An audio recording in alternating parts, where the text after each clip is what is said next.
एकटकाचं दुःख काय आहे आणि त्या दुःखाचं कारण काय याचा शोध घेण्यासाठी दोघांनीही आपली शक्ती, आपलं जीवन खर्च केलं आणि हीच ईश्वर सेवा मांडली. हे दोघांमधलं साम्य.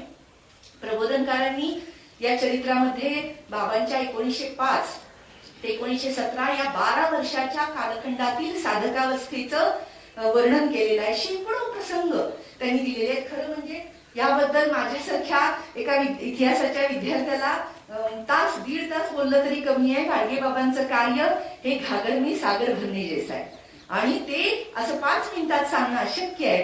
पण मला असं वाटतंय की बाबांनी ज्या ज्या ज्या प्रकारे काम केले त्याच्यामध्ये त्यांच्या धर्माच्या नावाखाली होणाऱ्या दुष्ट प्रथा, रूढी, परंपरा या सगळ्यांच्या विरुद्ध बंड केलं.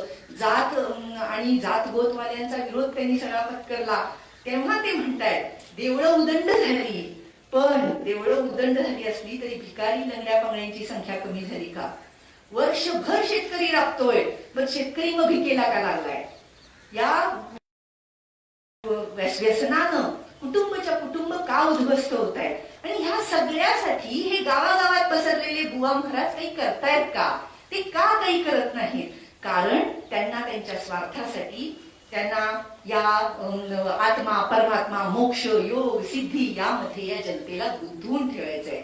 आणि इथं अत्यंत मार्मिक टोला प्रबोधनकार मांडतायत. ते म्हणतात की बाजू अंगा, एक इंग्लिश मध्ये एक म्हण आहे की बाजू अंगावर घसरू लागली की सैतान सुद्धा बायबलचा आधार घेतो. पण प्रबोधनकार पुढे म्हणतात की सैतानानं बायबलातला पाठ धडाधडा म्हणायला सुरुवात केली म्हणून काही सैतानाचा साधू होत नाही. तर अशा प्रकारे ते याचं वर्णन करतात आणि ह्या सगळ्यातून या प्रजेला, ज्ञानी प्रजेला, अडाणी प्रजेला सोडवायचं असेल तर गाडगे बाबांना लक्षात आलं की त्या अडाणी प्रजेच्या भाषेत बोललं पाहिजे, बोलणाऱ्यानं ऐकणाऱ्याच्या भाषेत बोललं पाहिजे. आणि म्हणून त्यांनी त्यांच्या भाषेत बोलायला सुरुवात केली आणि म्हणून काही ते त्यांच्या अडाणी भाषेत बोलायला सुरुवात केली म्हणजे त्याचं महत्व कमी होत नाही. गाडगे बाबांनी त्यांना जो पोचवायचा होता तो आशय कसा धारदारपणे पोचेल, तो कसा ठोसपणे पोचेल, नुसताच पोचणार नाही तर ऐकणाऱ्याला कसा चेतवेल, कसा कार्यप्रवण करेल, अशी शेकडो त्यांनी प्रवचनं, शेकडो कीर्तनं महाराष्ट्रभर त्यांनी दिलेली आपल्याला दिसतात. आणि त्यामुळं महापंडितांच्या अक्षर संस्कारापेक्षा गाडगे बाबांचे हे मौखिक संस्कार जे आहेत हे महाराष्ट्रातल्या जनमानसांमध्ये मुरत गेले. आणि बाबांना जेव्हा समजलं की शिक्षण हीच खरी गुरुकिल्ली आहे तेव्हा शिक्षणावर प्रवचन द्यायला सुरुवात केली. आणि मी तुम्हाला सांगायची काही गरज नाही की त्यांनी कशा प्रकारे बायकोला कमी किमतीचं लुगडं घ्या, ताट मोडा, हातावर भाकरी घेऊन खावा, पोरांना हे करा, शाळेत पाठवा. त्याचं एक ते सांगतात डॉक्टर बाबासाहेब आंबेडकरांचं उदाहरण देऊन की विद्या या एकाच धनामुळं दिल्लीच्या तख्तावरून माणूस भाषण करतो आणि हाच माणूस विद्या नसेल तर बोरीबंदरच्या ठेसनात पोती उचलतो. म्हणजे विद्या काय करू शकते म्हणतात ते बघा त्या डॉक्टर आंबेडकरांकडं, असं ते त्याच्यामध्ये म्हणतात. तर अशा प्रकारे प्रबोधनकार गाडगे बाबांची जी एक लोकप्रबोधनाची जी स्वतःची एक शैली आहे त्या शैलीबद्दल प्रबोधनकार काय म्हणतात बघा. ते म्हणतात समाजजागृती करत असताना बाबा लोकांच्या धर्मश्रद्धेची एखाद्या खाटकासारखी चिरफाड न करता ते त्यांच्या श्रद्धेला बुद्धिवादी वळण लावून ती सत्काराने लावत असतात. आणि ते किती म्हणूनच चरित्रकार पण असामान्य आहे आणि चरित्र नायक सुद्धा असामान्य आहे. तर ह्या त्याचप्रमाणे या नवीन आवृत्तीचे संपादक डॉक्टर जयसिंगराव पवार हे म्हणतात की तुकोबारायानंतर समाजाच्या धुंदुगिरीवर भाष्य करणारे एकमेव संत म्हणजे गाडगे बाबा.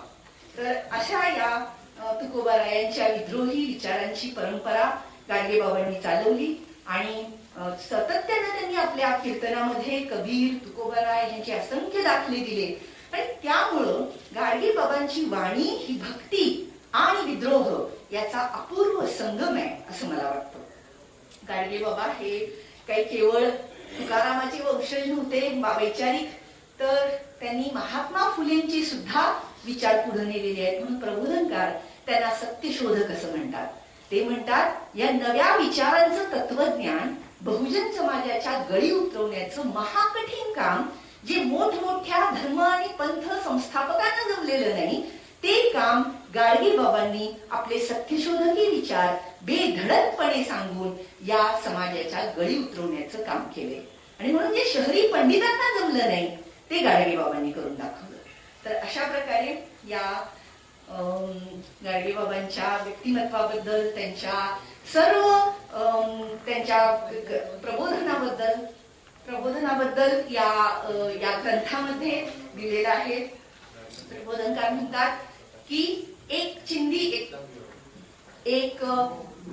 चिंधीधारी माणूस हा कशा प्रकारे महाराष्ट्रामध्ये जागोजागी संस्थांची उभारणी करतो हे खरं म्हणजे 20व्या शतकामधला एक लोकोत्तर असा चमत्कार आहे, असं प्रबोधनकार म्हणतात.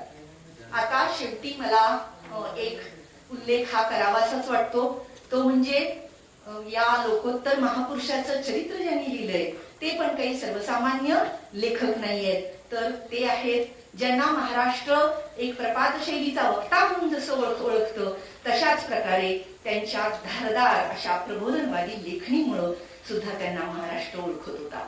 आणि असे प्रबोधनकार ठाकरे यांनी हे चरित्र लिहिलेलं आहे. या चरित्रामध्ये आता आणखीन एक गोष्ट आपल्याला अनुभवायला मिळेल, ती म्हणजे चरित्र नायक गाडगे बाबा आणि चरित्र लेखक प्रबोधनकार ठाकरे या दोघांचं वैचारिक अद्वैत इथं बघायला मिळेल.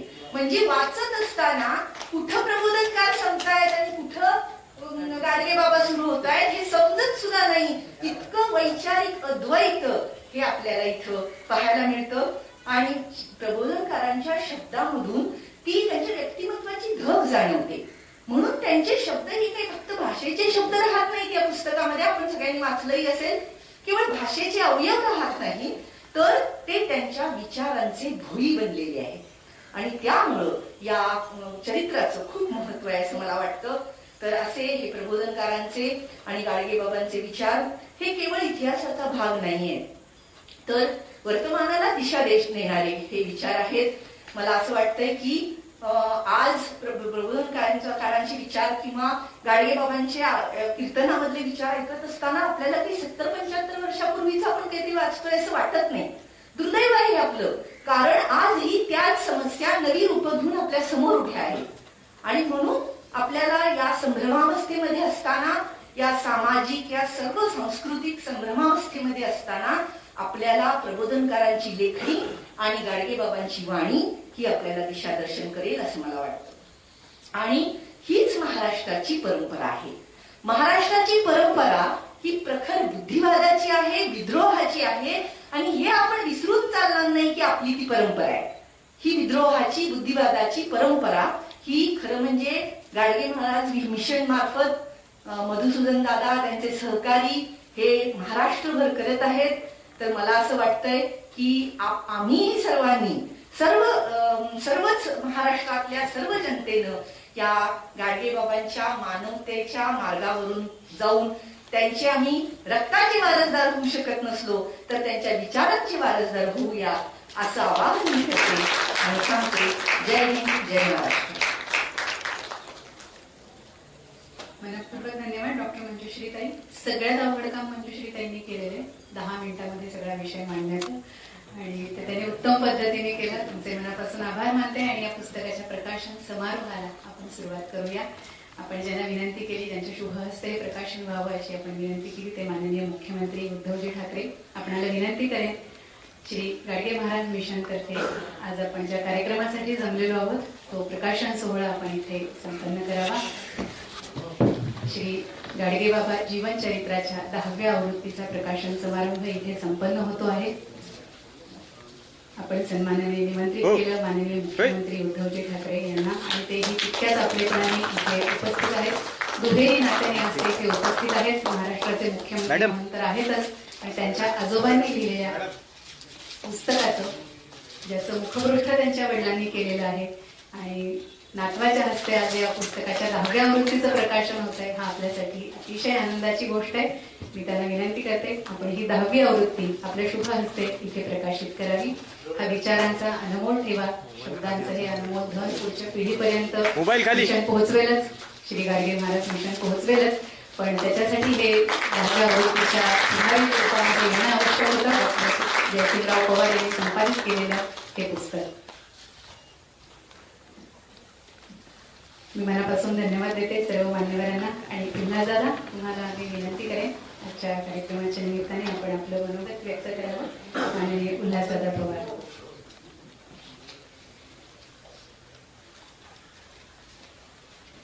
सर्वप्रथम संत गाडगेबाबा यांच्या पुण्यस्मृतीला आणि प्रबोधनकार ठाकरे यांच्या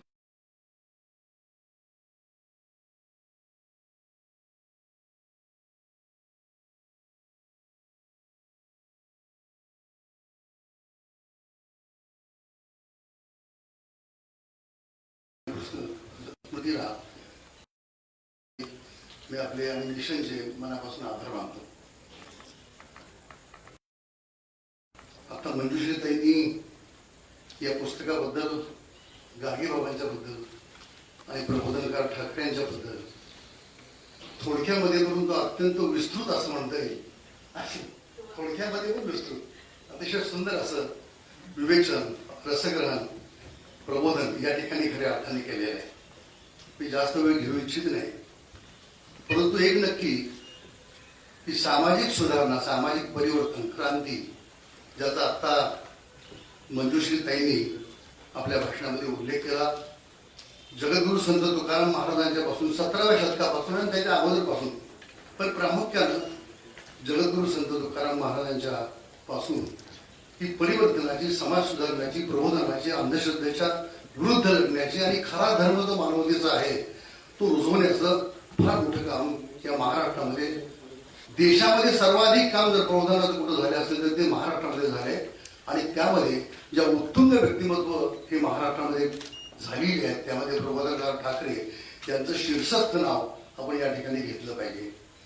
त्यांच्या प्रबोधन या पाक्षिकाला सुद्धा नुकतीच 100 वर्ष पूर्ण झाली. परमपूज्य डॉक्टर बाबासाहेब आंबेडकरांच्या मूकनायक यालाही 100 वर्ष पूर्ण झाली. आणि महाराष्ट्रभर कार्यक्रम झाले, पुण्यामध्ये कार्यक्रम झाले. 7 दिवसाच्या कार्यक्रमामध्ये प्रबोधनकारांच्या सामाजिक सुधारणेच्या विषयाबद्दल जी अनेक व्याख्यानं झाली त्यामध्ये ताई मला पण एक संधी मिळाली. माझंही भाषण त्या ठिकाणी पुण्यामध्ये बालगंधर्व रंगमंदिरमध्ये झालं. मुळात प्रबोधन हा शब्दच त्यांनी आपल्या पाक्षिकाला असा निवडला आहे. सगळ्या गोष्टींचा आपल्याला वेध या ठिकाणी घेता येणार नाही, परंतु समाज प्रबोधन आणि तेही लोकभाषेमध्ये संत गाडगेबाबांनी केले, जे आता मंजुश्रीताईंनी फार उल्लेख केला, फार महत्वाचा आहे. मला या ठिकाणी यशवंतराव चव्हाण साहेबांची आठवण होते की ते म्हणायचे की अवजड शब्दामध्ये बोलणं फार सोपं आहे, पण लोकभाषेमध्ये बोलणं फार अवघड आहे. आणि लोकभाषेमध्ये जेव्हा आपण बोलतो तेव्हा तो समाजाशी संवाद होतो आणि संवाद झाल्यावर मगच खरं प्रबोधन घडतं आणि मग खरं परिवर्तन घडतं. खरं तर परिवर्तन आणि क्रांती हे 2 शब्द वापरल्याशिवाय आपल्या कोणाचं भाषणच संपत नाही, राजकारणातल्या किंवा समाजकारणातल्या मंडळीचं. परंतु बाळासाहेब भारती असं म्हणायचे की प्रत्येकजण हे विसरतो की परिवर्तन या शब्दामध्ये मूळ शब्द वर्तन आहे आणि वैयक्तिक संवर्तनाशिवाय सामाजिक परिवर्तन होऊ शकणार नाही हे सिद्ध केलं गाडगेबाबांनी. आणि त्याचा उल्लेख मला या ठिकाणी आवर्जून करावं असं वाटतं. प्रबोधनकार ठाकरे यांचं वैशिष्ट्य म्हणजे जशी लेखणी, बोलणं, जसं आता ताईने सांगितलं की अत्यंत स्पष्ट वक्तेपणा. पहा, संयमी होता, कणखरपणा होता, स्पष्ट वक्तेपणा होता, फटकरपणा नव्हता किंवा आक्रस्ताळेपणा नव्हता. आजच्या काळामध्ये सामाजिक क्रांतीची कुठली चळवळ त्यामध्ये एकाग्रलेपण, उजवं काही डावं काय, एकाग्रलेपण दिसतंय आणि आक्रस्ताळेपणा फार मोठ्या प्रमाणात दिसतो. आणि ज्यावेळी आक्रस्ताळेपणा होतो, आवाज उंच जातो, तेव्हा त्या तत्त्व आणि प्रबोधन संपलेलं असतं. पण याचं भान संत गाडगेबाबांनी आणि प्रबोधनकार ठाकरे या महान व्यक्तिमत्वांनी ठेवलेलं आहे. आणि म्हणून मला असं वाटतं खऱ्या अर्थानं की आज सुद्धा मंजुश्रीताईंनी सांगितल्याप्रमाणे आजही प्रश्न संपलेले नाहीये. खरं तर जाती निर्मूलन, मला जगद्गुरु संत तुकाराम महाराजांचा आपण उल्लेख केला 17व्या शतकातला, जी गोष्ट गाडगेबाबांनी आपल्या आचरणातून, आपल्या प्रबोधनातून मांडली, जी गोष्ट प्रबोधनकार ठाकरेंनी आपल्या विचारातून मांडली, जी शाहू महाराजांनी मांडली, जी महात्मा ज्योतिबा फुलेंनी मांडली, जी महर्षी अण्णासाहेब शिंदेंनी मांडली, डॉक्टर बाबासाहेब आंबेडकरांनी मांडली आणि खूप नावं आपल्याला या ठिकाणी घेतली पाहिजे. तुकोबाच्या अभंगाच्या 2 ओळी मी सांगतो. त्या काळात 400 वर्षापूर्वी तुका म्हणे नाही जाती सवे काम, ज्याचे मुख्य नाम तोच धन्य. जातीचं करायचं काय आपल्याला? आणि हे तंतोतंत पाळण्याचं काम महाराष्ट्रातल्या ज्या कुटुंबांनी, ज्या व्यक्तिमत्वांनी केलं त्यामध्ये ठाकरे कुटुंबियांचं नाव हे अग्रस्थानी आपण घेतलं पाहिजे. जात हा त्यांच्या संपूर्ण सामाजिक राजकीय चळवळीमध्ये हा कधी विषयच नव्हता. हे प्रामुख्याने या ठिकाणी सांगितलं पाहिजे. आणि प्रत्येक पिढीमध्ये पाहणं काहीतरी वेगळं पण आहे. प्रबोधनकारांचं वेगळं पण वेगळं. त्यांनी गाडगेबाबांचं चरित्र लिहिलं, त्याचं मुखपृष्ठ बाळासाहेब ठाकरे, आपले सर्वांचे आवडते सेनापती बाळासाहेब ठाकरे यांनी केलं. मला या ठिकाणी जाता जाता फक्त दोनच वाक्य सांगतो. जगविख्यात व्यंगचित्रकार आर के लक्ष्मण वगैरे खूप होते, त्यांच्या पाठोपाठ माननीय बाळासाहेब ठाकरे. चर्चिल सारख्या जगविख्यात एका नेत्याचं, तो वेगळा अर्थानं जगामध्ये त्यांच्यावर जी व्यंगचित्र आली त्याचं लंडनमध्ये पुस्तक निघालं. त्यामध्ये 2 चित्र माननीय बाळासाहेब ठाकरे यांची आहेत. हे खरं प्रबोधन आहे. म्हणजे ही खरी लेखणी आहे, ही खरी धार आहे. मला जेव्हा उपोषण कोणाचं चाललं ना की मला मार्मिक मधल्या त्यांच्या व्यंगचित्राची आठवण होते. एक फार सुंदर मुख्यमंत्र्यांना मी सांगू इच्छितो, मला आठवण झाली. एक प्राणांतिक उपोषण चाललंय, मांडव घातलेलं आहे कलेक्टर कचेरी समोर. प्राणांतिक उपोषण माननीय बाळासाहेब ठाकरे यांनी काढलेलं व्यंगचित्र.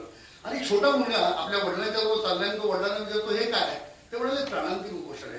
कशाकरता चालले म्हणाले विषयाकरता. मग मांडव कशाकरता घातलंय, फार कडक उपोषण आहे म्हणाले. तो माहिती काहीच खायचं नाही, ऊन सुद्धा खायचं नाही, असं माननीय बाळासाहेब ठाकरे यांनी त्या व्यंगचित्रामध्ये लिहिलं. ऊन सुद्धा खायचं नाही म्हणून मांडवले म्हणाले. म्हणजे इतक्या उपोषणाचं वास्तव इतक्या व्यंगचित्रातून 10 पुस्तकं लिहून कळणार नाही हे माननीय बाळासाहेब ठाकरेंनी आपल्या रेखलीत दाखवलं. ती मुखपृष्ठ या पुस्तकाला त्यांचं लाभलेलं आहे. आणि त्याचं पुनरुज्जीवन किंवा संपादित आवृत्ती डॉक्टर जयसिंगराव पवारांसारखे अत्यंत विद्वान इतिहास संशोधकांनी तर मला भेटण्याची खूप वेळा संधी मिळाली काही, आणि ती मला मिळाली आणि त्यांनी ते काम केले. आणि त्याचं इतकं सुंदर, म्हणजे खरं सांगतो, थोडक्यात कसं बोलू असं मला मी प्रयत्न करतो तुमच्यापासून शिकण्याचा की विवेचन कसं सुंदर करावं ते आपण या पुस्तकाच्या माध्यमातून या ठिकाणी केलंय. आणि म्हणून फटकटपणा नाही, परंतु अत्यंत स्पष्ट वक्तेपणा, आपल्या मताचा आग्रह, दुराग्रह नाही तर आग्रह अत्यंत कणखरपणे आणि अत्यंत संयमानं कसा सांगावा हे प्रबोधनकारांनी त्याचा वस्तुपातच महाराष्ट्रामध्ये करून दिलेला आहे. आणि त्याची प्रचिती आज त्यांचे नातू मुख्यमंत्री आहेत. कुणी काही बोला, संयमाने काही न बोलता काम करत राहणे हे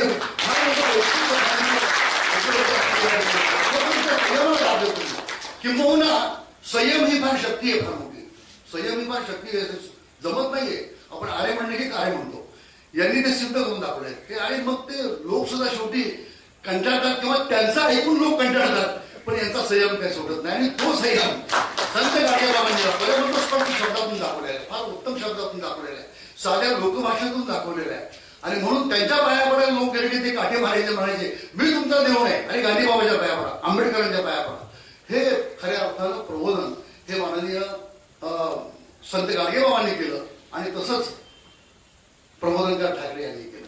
मी जाता जाता खरं म्हणजे खूप माझ्या मनामध्ये खरं माननीय मुख्यमंत्र्यांच्या बद्दल म्हणजे त्यांच्या तोंडावर स्तुती करायची मला एक कमिटी वगैरे करता बरं का, परंतु खरं सांगतो की गेल्या 50 वर्षातले माझ्या भाग्यात मी काँग्रेस सेवादलापासून ते युथ काँग्रेसचा महाराष्ट्राचा अध्यक्ष आणि अनेक सहकारी राजकीय चळवळी झाल्या, अनेक मुख्यमंत्री मी पाहिले आणि त्या सर्व मुख्यमंत्र्यांच्या बद्दल मला आदर आहे. प्रत्येकाचं एक वेगवेगळं वैशिष्ट्य आहे.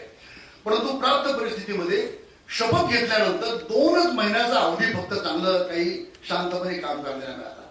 2 महिन्यानंतर जो करोना, नैसर्गिक संकट, जागतिक आणि पावसाचं दोन्ही वेळा 19 आणि आता 21 मध्ये हे जे निर्माण झालेलं आहे, त्यामुळे समाजाचं, महाराष्ट्राचं अर्थकारण, समाजकारण, सगळं स्वास्थ्य हे बिघडलेलं आहे. पण या सगळ्यावर मात करून प्रसंगी कुठेही जाऊन म्हणजे अगदी महाडपासून कोकणापर्यंत सगळीकडे जाऊन लोकांची विचारपूस करून त्यांच्या दुःखामध्ये सहभागी होऊन ते सोडवण्याचा प्रामाणिक प्रयत्न आहे. आणखी मला खूप आवडलं, सवर्ण लोकप्रियता हा आज लोकशाहीचा फार मोठा दुर्गुण झालेला आहे. आणि म्हणून तिथं जाऊन सुद्धा स्पष्टपणे सांगितलं मी कुठली घोषणा करणार नाही, पण मदत मात्र जरूर करेल. हे जे हा डेमोक्रेसीचा फार मोठा खून होत चाललेला आहे, त्याच्यापासून दूर राहिलेला आहे. त्याची आज फार आवश्यकता आहे. पण लोकांचं काम मात्र मनापासून करायचं, ही जी प्रबोधनकार ठाकरेंची, माननीय सेनापती बाळासाहेब ठाकरे यांची आणि माननीय गाडगेबाबांची, राष्ट्रसंत तुकडोजी महाराजांची ही जी परंपरा आहे तीच आज चालली. आज खरं जातीय मेळावे जर पाहिले आणि मोर्चे पाहिले की माझ्या मनाला खूप वेदना होतात. की असं वाटतं मग गाडगेबाबांच्या मनाला काय वाटतं असतं, प्रबोधनकारांच्या मनाला काय वाटतं असतं. सत्यशोधक चळवळ ही समाज प्रबोधनाची जात विसरून करायची आहे, पण ते आपण करत नाही. आणि म्हणून मला असं वाटतं की कुठल्याही जातीय मोर्चे जेव्हा आज आपल्या देशामध्ये 650 जाती आणि 8,500 पोट जाती आहेत रोज जर एक मोर्चा निघाला तर 10 वर्ष सुद्धा पुरणार नाही प्रत्येक जातीचा मोर्चा निघाला.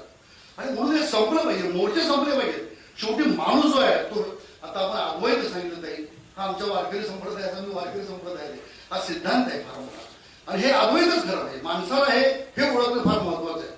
मला सुरेश भोटांच्या गझलमधल्या 2 ओळी आठवल्या, माननीय मुख्यमंत्र्यांना मी ऐकवतो. शेवटी वेदमंत्र्यांनी अन्याय एवढा केला, वशहूर ज्ञानी झाला, पण गोठ्यातच जगला गेला. पुसतात जात हे मुडदे मसनात एकमेकाला, कोणीच विचारत नाही माणूस कोणता गेला. मृत्यूनंतर सुद्धा जात शिल्लकच आहे. हे जे आहे ना, हे फार भयावह आहे. म्हणून जात संपली पाहिजे. त्याकरता गाडगेबाबांनी काम केलं, त्याकरता प्रबोधनकरांनी काम केलं, त्याकरता बाबासाहेब आंबेडकरांनी काम केलं, त्याकरता महात्मा गांधींनी काम केलं, त्याकरता जगद्गुरु संत तुकाराम महाराजांनी काम केलं. ते खरं संपवणं म्हणजे खऱ्या अर्थानं या महामानवांना आपण विनम्र खरं श्रद्धांजली अभिवादन केल्यासारखं होईल.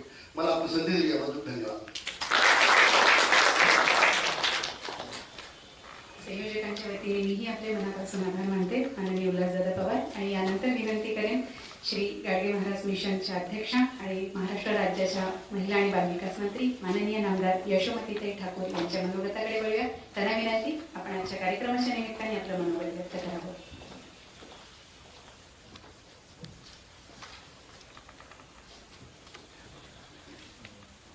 सर्वात प्रथम तर साहेब मी आपल्याला आभार मानते की एवढ्या चांगल्या कार्यक्रमाला आपण होकार दिला. आमच्यासाठी हे अहोभाग्य आहे की आज आपण मुख्यमंत्री आहात, आम्ही तुमच्या मंत्रिमंडळातले आहोत. तुम्ही प्रबोधनकार ठाकरे यांची बंधू आहात आणि आम्ही राष्ट्रसंत तुकडोजी महाराज आणि गाडगे महाराज यांच्या जन्मभूमीतले आणि कर्मभूमीतले आहोत. या ठिकाणी उपस्थित सन्माननीय मुख्यमंत्री प्रतापजी ठाकरे साहेब, या ठिकाणी मंजुश्रीताई आणि उल्हास काका या दोघांनी जे आपल्याला गाडगेबाबांबद्दल सांगितलेलं आहे त्याच्यानंतर आम्ही काय जास्त बोलणार. तुमचे शब्द इतके तोलं मोलाचे दोघांचेही आणि एवढे अभ्यासपूर्ण आहे. पण एक गोष्ट नक्कीच आवर्जून या ठिकाणी सांगू इच्छिते की काका, आपण म्हटलात की वर्तन आणि परिवर्तन, आणि वर्तन आणि परिवर्तन याचं मूर्तिमंत उदाहरण काही असेल तर हे सन्माननीय मुख्यमंत्री उद्धवजी ठाकरे. या ठिकाणी आमचे गाडगेबाबा मिशनचे चेअरमॅन, आमचे चेअरमॅन इथे उपस्थित आहेत मोहिते दादा. मिशनचे जवळपास सर्वच पदाधिकारी या ठिकाणी आहेत. आणि मिशन आमचे बळवंत भाऊ आमदार आहेत आणि महाराजांची जन्मभूमी हे त्यांच्या मतदारसंघात आहे. माझ्या मतदारसंघामध्ये राष्ट्रसंत तुकडोजी महाराजांची जन्मभूमी, कर्मभूमी आणि गाडगेबाबांची निर्वाणभूमी हे दिवसा विधानसभा मतदारसंघामध्ये आहे. या ठिकाणी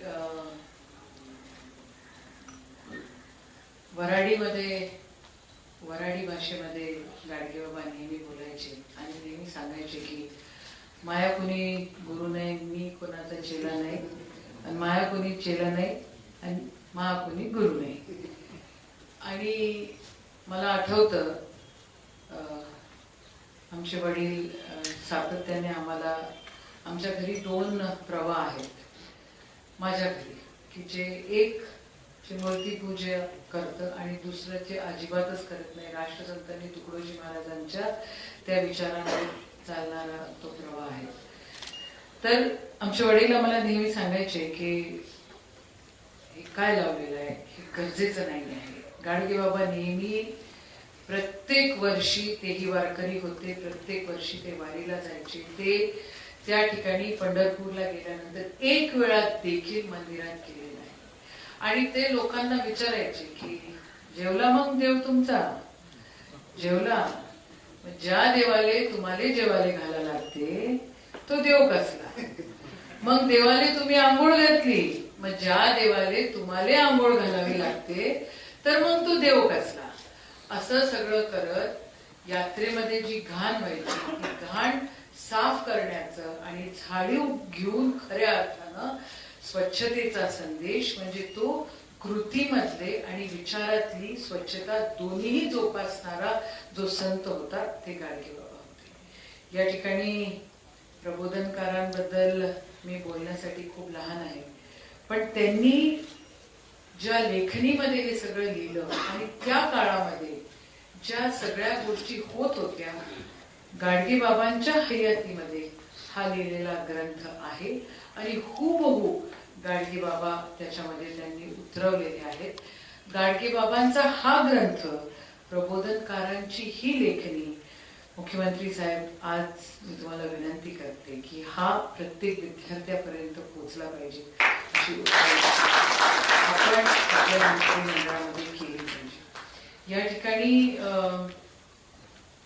बोलण्यासाठी भरपूर आहे, पण एक मिशनची चेअरमॅन म्हणून, खरं मी चेअरमॅन आत्ता झाली, आत्ता या मंडळींनी मला निवड केली, नाही तर मला खूप वाटायचं की एवढं गाडगे बाबांचं कार्य आणि मिशनमध्ये का असं सगळ्या वेगळ्या वेगळ्या गोष्टी कानावर येत आहेत आणि मिशनला गांभीर्याने आपण का घेत नाही. आणि मला याचंही आश्चर्य वाटायचं की गाडगे बाबा जन्मले इथे, त्यांचं निर्वाण हे विदर्भामध्ये झालं आणि मग मिशनची मंडळी तेवढी का बरं विदर्भापर्यंत पोहोचली नाही. आणि हा योगायोगच आहे साहेब की आपल्या नेतृत्वामध्ये त्या ठिकाणी मी पहिल्यांदा वेळा शपथ घेतली आणि आपल्या मंत्रिमंडळामध्ये मला काम करायला मिळत आहे. साहेबांनी तर पहिले शपथ घेतली आणि नंतर साहेब आमदार झाले. आणि पण तुमचा जो वारसा आहे तो वारसा त्या ठिकाणी गाडगेबाबांच्या विचारांचा वारसा, प्रबोधनकारांच्या विचारांचा जो वारसा आहे तो जर खऱ्या अर्थानं आपल्याला या महाराष्ट्राच्याच नव्हे तर देशाच्या कानाकोपऱ्यात पोचवायचं असेल तर गाडगेबाबांच्या विचारधारेला आणि प्रबोधनकारांच्या त्या लेखणीला आपण त्या ठिकाणी ह्या विद्यार्थ्यांच्या माध्यमातून जर आपण आपल्या समाजामध्ये रुजवू शकलो तर त्याच्यासारखं पुण्य या ठिकाणी कोणचंच होणार नाही. ताई बोलत असताना म्हटल्या की बाबांनी त्यांच्या भजनांमधनं मोठी पिढी बर्बाद होण्यापासून वाचवलेली आहे. नाहीतर गोंधू बाबा आणि कर्मकांड याच्यामध्ये मागचा जो समाज होता तो आणि आता जो समाज आहे तो या देशाला विभाजन करणारी जी शक्ती आहे ती, ह्याच्यावर जर मात करायचं असेल तर हे एकमेव मला पुस्तक वाटतं आहे की हे करू शकतो. नाहीतर काका जसं म्हणाले तसं आजकाल देशामध्ये काय चालतंय काय नाही चालत आहे हे बघितलं तर भीती वाटते. आणि खऱ्या अर्थानं आपण जातीभेद कमी करणारी माणसं, आपला संविधान, आपली संत मंडळी यांना बाजूला सारून एक अशी विद्रूप शक्ती कुठेतरी काम करते आहे की जी या देशाचं विभाजनच नव्हे पण जातीभेदामध्ये अजून त्या ठिकाणी वाढ करण्याचा प्रयत्न करते आहे. आणि या शक्तीला जर आपल्याला रोखायचं असेल तर सन्माननीय उद्धवजी ठाकरे यांच्या नेतृत्वामध्ये त्या ठिकाणी आम्ही सगळेजण एकत्र यायला तयार आहोत. कारण फक्त राम मंदिराचं दर्शन नव्हे तर त्या ठिकाणी गंगामाई देखील तेवढीच स्वच्छ राहिली पाहिजे आणि ते स्वच्छता ती विचारांमधलं आपल्या समाजामध्ये पेरली गेली पाहिजे एवढी अपेक्षा आम्ही आपल्या मंत्रिमंडळातले कार्यकर्ते म्हणून, आपले सहकारी म्हणून आपल्याकडनं करतो. साहेब, एक छोटीशी विनंती आहे. संत गाडगे बाबा यांची 150वी जयंती 2026 मध्ये आहे आणि त्या अनुषंगानं महाराष्ट्र सरकार गाडगेबाबांच्या नावाने पुरस्कार तर जाहीर करेल अशी मला खात्री आहे. पण बाबांचे विचार कानाकोपऱ्यामध्ये पोहोचवण्यासाठी एक उपक्रम त्या ठिकाणी नक्कीच आपल्या नेतृत्वामध्ये सुरू व्हावा अशी या ठिकाणी अपेक्षा करते.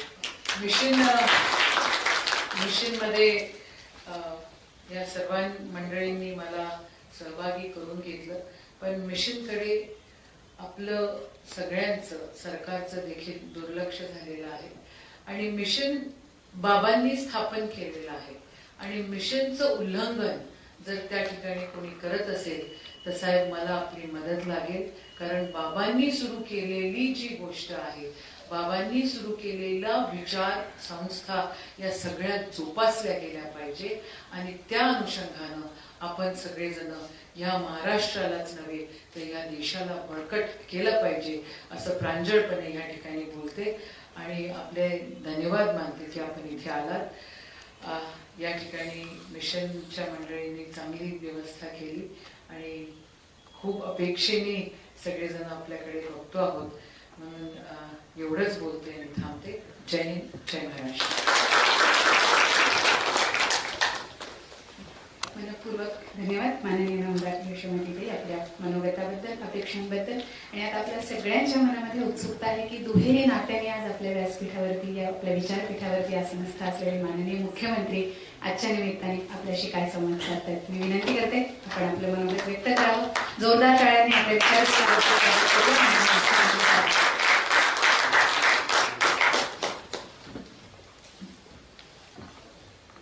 माझ्या मंत्रिमंडळातील माझ्या सहकारी यशोमतीताई, व्यासपीठावरील सर्व मान्यवर, बांधवांनो आणि भगिनींनो, माझ्यासमोर प्रश्न पडलेला आहे की कोणत्या नात्याने मी बोलावं। नातवाच्या नात्याने बोलू की भक्ताच्या नात्याने बोलू? मुख्यमंत्री हे माझं भाग्य आहे, हे माझं भाग्य आहे। लहानपणापासून त्यावेळेला माझ्या आजोबांनी काही घटना, काही आठवणी गाडगेबाबांच्या आम्हाला सांगितलेल्या आहेत आणि हा योगायोग क्वचित कोणाच्या तरी आयुष्यात येत असेल। आजोबांनी पुस्तक लिहिलं, चरित्र लिहिलं, त्याचं मुखपृष्ठ वडिलांनी केलं आणि नातू दुसरं असं तसं नाही, मुख्यमंत्री बोलून त्याचं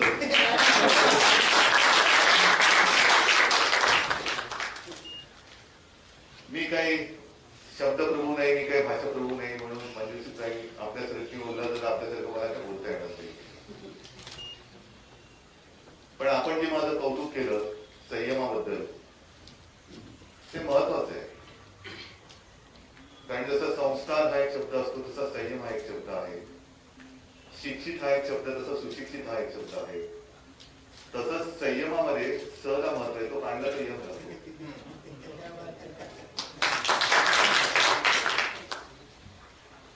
जेवढं जमते तेवढं करावं आणि जसं जमते तसं करावं, पण जे काय करू ते जनतेच्या हिताचं करू। हे एकदा मनामध्ये ठरवलं की मग वागण्यामध्ये कसं वागावं हा प्रश्न राहत नाही। गाडगेबाबांबद्दल यशोमतीताई तुम्ही थोडंसं क्रेडिट घेतलं, तुम्ही दोघांनी तुमच्या अमरावतीतले म्हणून तुम्ही क्रेडिट घेतलं, पण तुम्हाला हे माहिती नाही माझं आजोळ सुद्धा अमरावतीचं आहे।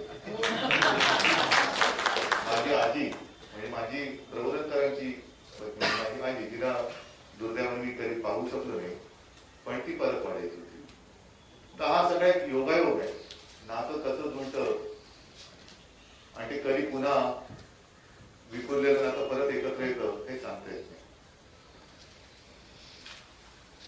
जगावं कसं हा एक मोठा प्रश्न असतो आणि मुळामध्ये मला सत्यशोधक हा शब्द जो आहे तो पुढ्यात टाकणार आहे। सत्य शोधावं का लागतं, म्हणजे आपण एवढं असत्याच्या आहारी गेलेलो आहोत का? आणि इथेच गाडगेबाबांचं मोठेपण कळतं की जे असत्याच्या आहारी गेलेले होते त्यांना पुन्हा सत्याकडे वळवलं। आम्ही सत्तेकडे वळतो, गाडगेबाबा सत्याकडे वळत होते।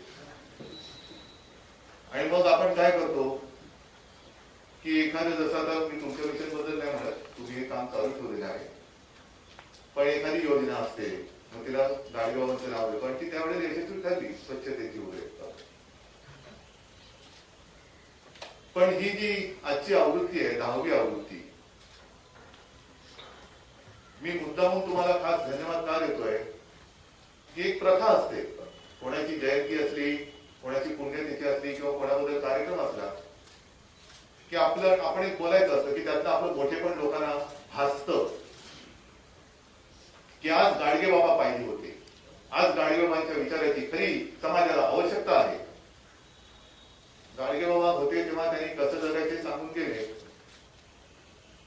तो समाज त्यावेळेचा ती पिढी जी भाग्यवान होती, कारण त्यांनी गाडगे बाबांना प्रत्यक्ष पाहिलं आणि ऐकलेले. आज आपण त्यांचं कीर्तन ऐकताना सुद्धा अंगावरती रोमांच उभे राहतात की अरे काय ते समोर सगळं चित्र, ती गर्दी, ती गोपाळा गोपाळा देवकीनंदन गोपाळा, ते काय सगळं वातावरण हारून टाकत असेल, हरावून जात असेल, ते सगळं चित्र डोळ्यासमोर उभं राहिलं. आमची पिढी आणि या पुढच्या पिढ्या त्याला हे भाग्य नाही लाभलं. मग गाडगेबाबा पाहिजे होते ते कसे मिळणार? तर गाडगेबाबा हे तुम्ही असे ठेवलेले होते. यातनं गाडगेबाबा आपण घेतो हे फार मोठं म्हणजे नुसतं पुस्तकं अनेक निघतात. हो, आवृत्त्या काढायला काय, आवृत्ती काढत बसायला काय हरकत नसते, पण ह्या आवृत्त्या म्हणजे एक एक पिढीसाठी तुम्ही गाडगेबाबा देत आहात, हे त्याचं महत्व आहे. आणि म्हणून याच्यावरती काही तुम्ही जे म्हणालात, माझं तर मत आणखी पुढे जाऊन असं आहे की ठीक आहे, माझ्या आजोबांनी लिहिलेलं आहे, आजोबांची शैली होती, आजोबांची भाषा होती, ती मराठीमध्ये जास्त परखडपणाने ते लिहिलेलं आहे. पण गाडगे बाबा राज्याच्या पलीकडे पण गेले पाहिजे, जगात गेले पाहिजे. आणि म्हणून मला असं वाटतं की ह्या सिलेबसचं भाषेत झालं पाहिजे. याचा आम्ही नुसतं आमच्या महाराष्ट्राची महती गाताना म्हणतो की महाराष्ट्र ही साधू संतांची भूमी आहे. ठीक आहे, काय ते सांग जरा साधू संतांचं एखाद दुसरं काहीतरी सांग, ते नाही ना. मग दुसऱ्या काय सांगणार? मुळामध्ये गाडगे बाबांनी म्हणजे मला आजोबाने माझ्या आईने म्हणजे माने सांगितलेली जी आठवण आहे, माझा जन्मही तेव्हा नव्हता झालेला, आम्ही दादरला राहत होतो तेव्हा अचानक कधीतरी असं 2-3दा घडलेलं आहे. अचानक गाडगे बाबा तिकडे आले दादरला आणि माझ्या आईला हात मध्ये, सुनबाई काहीतरी भाकर तुकडा दे. पहिल्यांदा एकदा काय झालं की गाडगे बाबा आले तर अरे बापरे आत या, आत नाही ना, मी इथे बस. मग ती लगेच स्वयंपाकाला लागेल. हा, स्वयंपाक नाही करायचं, ते तुझ्याकडे कालचे शिळं पात्र असतं ना ते मला दे. आणि ते घेऊन काहीतरी आतमध्ये यायचेच नाही. तर आमच्या घराच्या पाठीकडे आज सुद्धा मी तुम्हाला सांगेल, कारण मी तिथे काही काळ राहिलेलो म्हणून मला ते आठवतंय.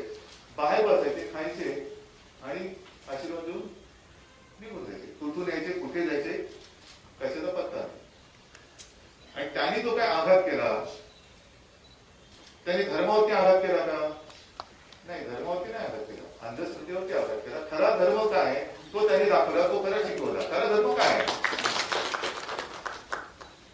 आणि असं म्हणतात की अनेक जण, जसे आपण सुद्धा स्वतःला समजतो शिक्षित, पण म्हटलं तर गाडगेबाबांसमोर आपण अडाणीच होतो. जे गाडगेबाबांना समजलं तरी कुठे समजले आम्हाला? आणि पुस्तक लिहिलं, पुस्तक वाचलं तरी गाडगेबाबा समजणार आहेत का आम्हाला? बरेच समजले तरी ते जे म्हणतात ते अंगीकाराची हिंमत आहे का आपल्यामध्ये? ते पुस्तक छान आहे, लिहिलं, आजोबांनी लिहिलं, सगळं केलं, बरोबर आहे, माझ्या असं प्रकाशन झालं. पण माझ्या आजोबांचे आणि गाडगेबाबांचे जे काय आता तुम्ही काय शब्द वापरला, अद्वैत, हे जे काही जुळलेलं होतं ते स्वीकारण्याची हिंमत आपल्यामध्ये आहे का? त्यांनी जो काही धर्म सांगितलेला आहे तो धर्म अंगीकाराची हिंमत आपल्यात आहे का? आणि म्हणून मी विधानसभेत जे म्हटलं होतं की धर्म काय आहे, गाडगेबाबांनी काय केलं, त्याने जेव्हा विचारायचे धर्म म्हणजे काय, आणि सगळे विचारायचे धर्म म्हणजे काय, तर ते सांगायचे की धर्म हा सांगायचा नसतो, धर्म हा जगायचा असतो. धर्म हा जगायचा असतो. आपण धर्म जपतोय का? धर्म जपतोय हा आपण मानत असलेला धर्म. पण धर्म जपणं आणि धर्म जगणं ह्याच्यामध्ये जे अंतर आहे ते आपण कधी पार पाडणार आहोत. धर्म जपतोय ठीक आहे, पण धर्म जपतोय का आपण? आणि म्हणून त्याच्यामध्ये बाकी पुस्तक नाही वाचलं तरी चालेल, माझ्या आजोबांनी लिहिलेलं आहे तरी सुद्धा मी म्हणतो बाकी नाही वाचलं तरी चालेल. पण शेवट जे आहे ना, हा खरा धर्म जो आहे, भुकेल्याला अन्न, ताणलेलं पाणी, बेघराला घर, आणि वाचल्यानंतर तसं वागायचा प्रयत्न करा. बाबांनी नुसतं सांगून नाही मोकळे झाले, ते अनेक अन्नछत्र, वसतिगृह या सगळ्या गोष्टी त्यांनी उभ्या केल्या. म्हणजे जे धर्म सांगायचा नसतो, जगायचा असतो, तो धर्म त्यांनी नुसता सांगितला नाही तर तो जगले आणि दुसऱ्याला जगायला शिकवलं. अगदी धर्मवीर भाऊराव पाटलांना सुद्धा त्यांच्या अडचणीच्या काळामध्ये मदत केली. आणि दुसऱ्याचं मोठेपण प्रांजळपणाने मान्य करणं, मग ते बाबासाहेब आंबेडकर असतील, इतर कोणी असेल, त्याचं मोठेपण तो मोठाच आहे. सह्याद्रीच्या खाली उभं राहून मी त्याच्यापेक्षा मोठा असं कसं म्हणणार, लोक हसतील तुला. तर दुसऱ्याचं मोठेपण मान्य करणं हा सुद्धा एक महत्वाचा गुण आहे. आणि कीर्तन म्हणून मी म्हटलं ना, बाबा नास्तिक होते का, धर्मावरती आघात केला का. आता कीर्तन वगैरे साधू संतांची परंपरा, पण त्याच कीर्तनातून त्यांनी लोक शिक्षण घडवलं आणि त्यांच्या परीने माणसाला, म्हणजे बहिणा बाईचं जे आहे ना, माणसा माणसा करी होशील तू माणूस, हे पण बहिणाबाईच होती, जी शाळेत गेली नाही, करी नाही, काही नाही, काय नाही. पण माणूस आपण देवाच्या शोधात लागतो. अरे पहिले तू माणूस तर बन, मग तू माणूस झाला तर तुला देव दिसेल, तर देव दिसेल. आणि देव शोधायला इकडे तिकडे जायची गरज नाही, देवा प्रत्येकामध्ये आहे. म्हणजे मी असं कधीतरी ऐकलं होतं की तिक्त अंधारामध्ये हातात दिवा घेऊन उभा राहतो समोर तो देव, कारण तो मार्ग दाखवतो. आणि बाबा सुद्धा तेच सांगतायत की अंधार झाल्यावरती देव बघायचा असेल तर देव कोण दाखवतो, दिवा. तर देव मोठा का दिवा मोठा, ह्या सगळ्या गोष्टी आहेत. आणि म्हणून मी म्हटलं ना की हे सगळे जे विचार आहेत, हे विचार वाचून सोडून देण्याचे नाही. एक तर वाचल्यानंतर तसं जगायची हिंमत असेल तर वाचा, नाही तर वाचू नका. नाही तर वाचू नका. वाचलं नाही तरी चालेल, कारण वाचून जर काय फरक पडणार नसेल, पाहत्या घडात पाणीच पडणार असेल तर ते पाणी कोणी पाडू शकतं. त्याच्यासाठी हे वाचण्याची गरज नाहीये. पण हे वाचून जर पाहत्या घड्यामध्ये पाणी पडणार असेल आणि तो गडा पाण्याने भरला जाणार असेल तर मात्र हे जरूर वाचा. दोन्ही तिन्ही जी काही एवढी माझी नाती आहेत, ती सगळी नाती एकत्र करून तुम्हाला धन्यवाद देतो की तुम्ही ही काळाची गरज, किती काळ म्हणजे पुढच्या पिढ्या गाडगे बाबा आपल्याला पाहिजे. कारण ज्या क्षणी गाडगे बाबाला विसरू त्या क्षणी माणसाचा रात्र सुरू.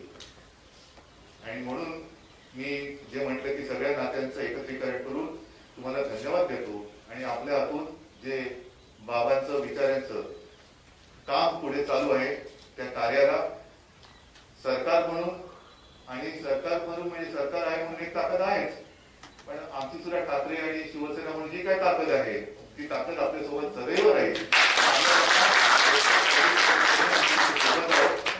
धन्यवाद. जय हिंद, जय महाराष्ट्र.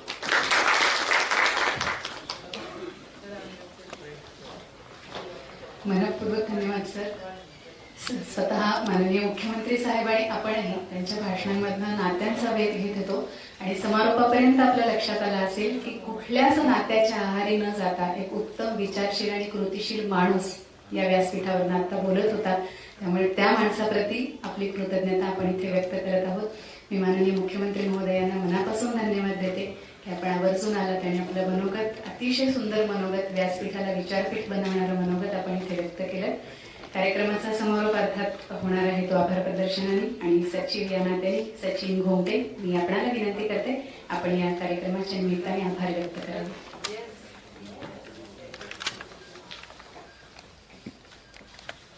ज्येष्ठ साहित्यिक तथा समाज सुधारक प्रबोधनकार ठाकरे लिखित श्री गाडगे बाबा या 10व्या आवृत्तीच्या प्रकाशन समारंभासाठी प्रामुख्याने उपस्थित असलेले, ज्यांच्या शुभ हस्ते पुस्तक प्रकाशनाचा कार्यक्रम पार पडला, ते आपल्या राज्याचे लोकप्रिय मुख्यमंत्री माननीय नामदार श्री उद्धवजी ठाकरे साहेब हे आपल्या व्यस्ततेतून या समारंभासाठी उपस्थित झाले व आम्हाला अनमोल असे मार्गदर्शन केले. आपल्या ओघवत्या भाषेत जे त्यांनी अमूल्य मार्गदर्शन केले त्याबद्दल संस्थेच्या वतीने मी त्यांचा मनपूर्वक त्यांचे आभार मानतो. त्याचप्रमाणे महाराष्ट्र राज्याच्या महिला व बाल विकास मंत्री तथा श्री गाडगे महाराज मिशनचे अध्यक्ष माननीय नामदार ऍडव्होकेट यशोमतीताई या सुद्धा या कार्यक्रमाला उपस्थित झाला आणि आम्हाला मार्गदर्शन केले. त्याबद्दल संस्थेच्या वतीने त्यांचे मी मनपूर्वक आभार मानतो. आदरणीय डॉक्टर जयसिंगराव पवार यांची इतिहास संशोधनाचे कार्य पुढे नेणाऱ्या त्यांच्या सुकन्या प्राध्यापिका डॉक्टर मंजुश्रीताई पवार या समारंभासाठी आवर्जून उपस्थित झाल्या व पुस्तकाची प्रस्तावना व लेखनाचा उद्देश त्यांनी आपल्या मार्गदर्शनातून निश्चित केला. त्याबद्दल त्यांचे संस्थेच्या वतीने आभार मानतो. संत साहित्याचे गाडे अभ्यासक माननीय उल्हासदादा पवार हे समारंभासाठी उपस्थित झाले. त्यांनी सुद्धा आम्हाला मार्गदर्शन केलं, त्याबद्दल त्यांचे आभार मानतो. दर्यापूर मतदारसंघाचे माननीय आमदार तथा गाडगावाचे निस्सीम भक्त आदरणीय बळवंतरावजी वानखडे हे सुद्धा या कार्यक्रमाला आवर्जून उपस्थित झाले, त्याबद्दल त्यांचे सुद्धा मी संस्थेच्या वतीने आभार मानतो. आमच्या गाडगे महाराज मिशनचे चेअरमन आदरणीय मधुसूदन दादा मोहिते यांनी प्रास्ताविकतून पुस्तक प्रकाशनाची प्रस्तावना या ठिकाणी सादर केली, त्यांचे आभार मानतो.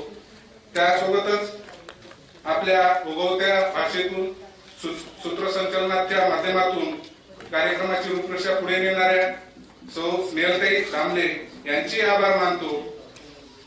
महाराष्ट्रभरातून या कार्यक्रमासाठी उपस्थित झालेल्या मिशन परिवारातील पदाधिकारी, कार्यकारिणी सदस्य, संचालक मंडळी तथा सर्व स्नेही मंडळींचे या ठिकाणी कृतज्ञतापूर्वक आभार मानतो. आणि प्रत्यक्ष प्रतीक्षाकर्त्या ज्यांचे सहकार्य या कार्यक्रमासाठी लाभले या सर्वांचे आभार मानून थांबतो. धन्यवाद. जय गाडगेबाबा. धन्यवाद. कार्यक्रम संपलेला आहे. पुन्हा एकदा सर्वांचे एक मनापासून आभार. आपण जर सगळे इथे उभा राहिलात तर मिशनच्या मंडळींचा मध्ये बसायला घ्यायचं. रेकॉर्ड नको करू. नंतर करणार